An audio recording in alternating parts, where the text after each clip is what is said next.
same type of back straps. Now, I'm not saying I would put these on this, but it came with the same like styling, so the different sizes and whatnot, you can change it over. So if you have that set up in a certain way, you can set that up in a certain way, and you can use this gun to train with, which is actually the whole reason I bought it, believe it or not. And then it just happens to be a semi-decent gun, which we're going to get into right now. So, since this gun actually comes apart, we're going to compare this and this on the inside. So, that's what you're looking at on the airsoft version. And yes, it comes with that ridiculous amount of oil, which I will be cleaning off today. Like, that is insane. That grease is, like, no joke. And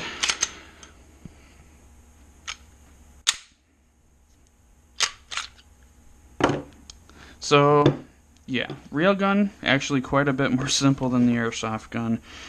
We'll get into what's in there, or I'll at least be able to see what's in there. But overall, this is actually pretty similar in design. Nothing happens if you pull the trigger here. That obviously happens if you pull the trigger on that one. It's not 100% replica of the real one, so keeping that in mind. Yeah.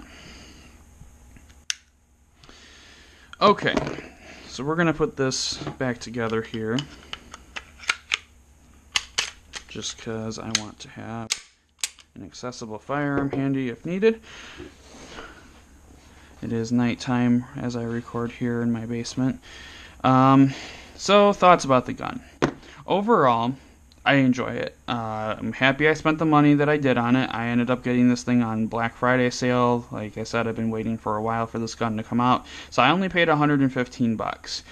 From what I hear, they're going anywhere between like $150 and $165. I don't necessarily know that I would pay that much money for this gun if I wasn't a diehard HK fanboy and wanted a training replica. I would have paid full price for this gun regardless, because I have this and I wanted the training tool. But if I was just in the market for another airsoft gun, I have to be honest with you guys, I don't know that I'd buy it. If you can get one used, make sure it's the US version, not the foreign versions that I've heard have had like a ton of problems. And if you buy used, then you might not have some of the issues with some of the things that we're going to talk about.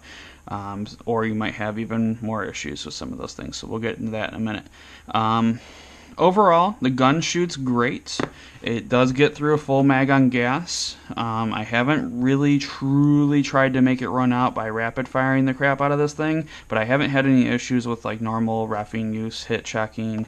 And then when I did empty it at the end of the day, I was pow, pow, pow, pow, pow. I wasn't like, as fast as I could, but it ran through the whole thing without any issue. No major cooldown issues.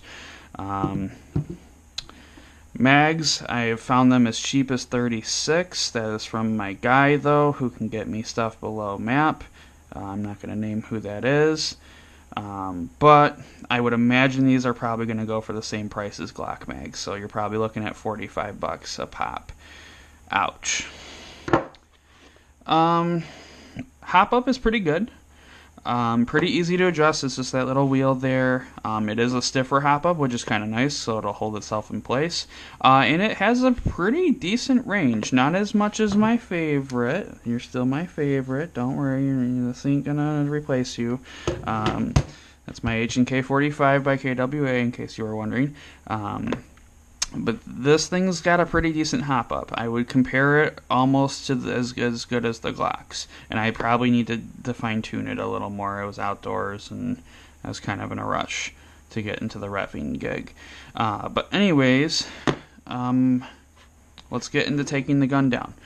And then I'll keep talking about it. So, to take this gun apart, there is this tiny little piece here. I could totally see that breaking at some point, so just kind of keep that in mind when you're putting everything together. And it is important where that goes. You got your outer barrel, inner barrel combination. Okay, and this is a VFC gun. So those of you who have not taken the outer and inner barrel apart from a VFC gun before, I'm going to show you something that's really important to look out for. Otherwise, you'll be kicking yourself later for not doing this. I'm going to wipe the oil off of this first so you can see everything a little bit better. Ooh, I don't think, no, if that's shining in there, that's not good. I did not add any oil to this gun. This is actually after a day's worth of use and how it came from the box from the factory. So you might not be able to see it too well, but there's a tiny little hook spring in there that is holding this inner and outer barrel together. So you're going to need to unhook that. You could use some tweezers, some really fine needle nose pliers would be good too. I went to the dollar store and got a 4-pack of tweezers, which I'm currently looking for, so give me 1 second here as I get those. This is how you know you're watching it on the Raw channel, because this is not going to get edited out. There's a piece of grass in there. Okay. I'll just put that on the ground right now. So there's this itty bitty little hook spring. So you're just going to unhook it from the outer barrel, and then this thing slides right out. Okay. So I don't know what hop-up bucking it takes, but I'm going to take a wild guess and say it probably takes the same bucking that the FS9 does. So like, I think that's a TM VSR10 bucking, which means I can probably get this thing shooting like ridiculously awesome, which will most likely be happening. Yep, so that is your gun. Like I said, overall, I'm pretty happy with it. I don't know that I'm $165 happy with it.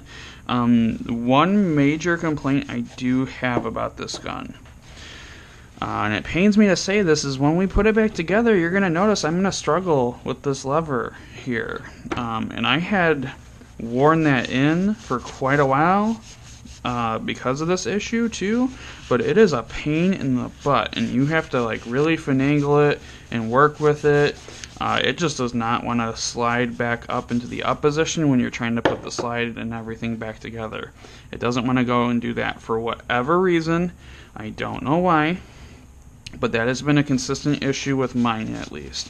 I don't know if other people are having that issue or not, but I am having an issue with that, and like I said, I have played with it for hours and hours just to loosen it up and kind of get everything the way it needs to be. I'm actually not going to wipe all of this grease off. I am going to wipe most of it off, and I'm going to get a Q-tip in there and get like a lot of that gunk off, but I'm going to leave some because I got a feeling that that might have been their fix. So, but I can't stand my guns being ridiculously dirty, so we're going to get into that. That has honestly, okay, that's just a bag of BBs, no worries. That has honestly been my biggest gripe about this gun, is just getting the slide back on is such a pain in the butt. It is ridiculous. Other than that, I love it. I'm going to totally be using this thing as a training tool. I plan on bringing this, or I should say wearing this gun when I do martial arts to make sure that I can do all the stuff I think I can do while carrying a firearm. You know, having some decent empty-handed skills is always a good thing.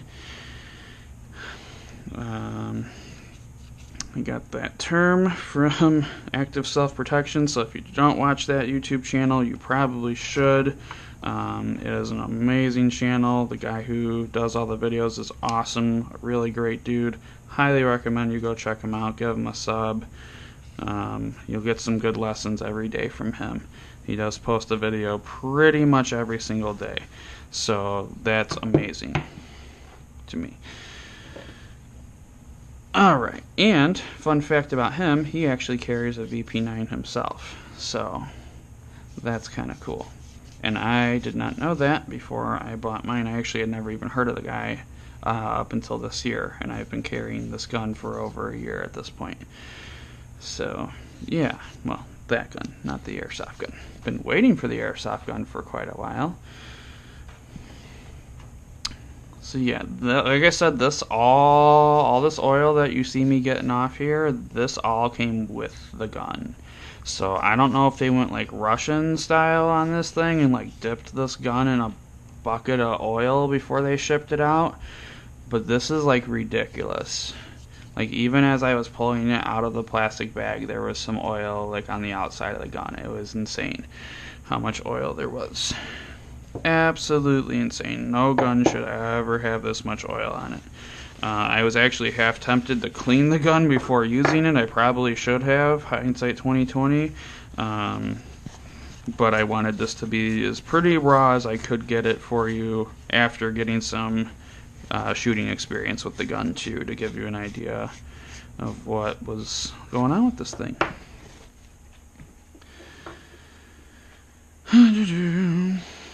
Okay, barrel's pretty clean. Let me just make sure that there's some stuff is going on in here. I hope that's not oil. Please don't let that be oil. Just let it be a shiny brand new barrel. And I think that's actually what's going on there. So, okay, putting it back together. Now you get to see what I mean with my gripe about this gun. So, first off, remember we've got that outer barrel, inner barrel spring thing. I don't know why they do this, honestly. You probably could get away without hooking this back in, but I'm going to do it just for shits and giggles, and that's also the way it kind of came. So I want this gun to last me a while. I don't feel like spending $160 on another training tool anytime soon, so yeah. Also, funny story, e-Vike has the thread adapter for this gun, but not the gun itself. I don't know why. I just found that kind of funny. You can remove that orange tip. You see the barrel is actually, the inner barrel is flush with it. So right now I haven't. I'm thinking about getting the thread adapter for it and then doing it. I'm not sure yet though.